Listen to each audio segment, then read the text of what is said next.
Kung meron pa po kayong anxiety, pwede nyo pong gawin ito. Use the 5, 4, 3, 2, 1 technique. Pwede po kayong magsabi ng 5 na mga nakikita nyong bagay. Halimbawa, spoon, cup. Then 4 po na mga naririnig nyo. Makinig po kayong mabuti sa surroundings nyo. Pwede pong huni ng ibon, o meow ng pusa, o patak ng tubig. Number 3 po, kung ano po ang mga nafe-feel nyo.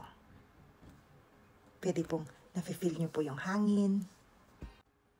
Tapos number 2 po, kung ano po yung naaamoy nyo. Nakakaamoy po ba na kayo ng kape? Nakakaamoy po kayo ng pabango? At lastly po, kung ano po yung nalalasahan ninyo. Pwede po kayong kumain.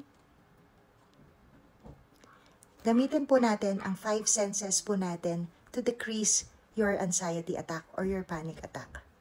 At pwede kayong mag-isip ng magandang place na nandun po kayo para po ma-relax po ang katawan natin. Hopefully po nakatulong